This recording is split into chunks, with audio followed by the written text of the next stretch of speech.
Bugungi kunda bolalar tarbiyasida o'quvchilarning faqat bilim olishi emas, o'quvchilarning ruhiy tarbiyasi, ularning jismonan sog'lig'i ham muhim ahamiyatni kasb etadi.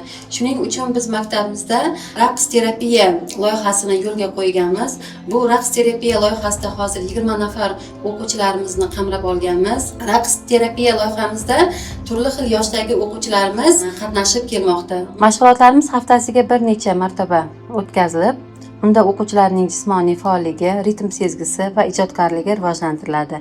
Kelgusida yana 10 nafar o'quvchilarni qamrab olish, ularning bo'sh vaqtini samarali tashkil etish hamda sog'lom turmush tarziga yo'naltirish asosiy maqsadimiz hisoblanadi.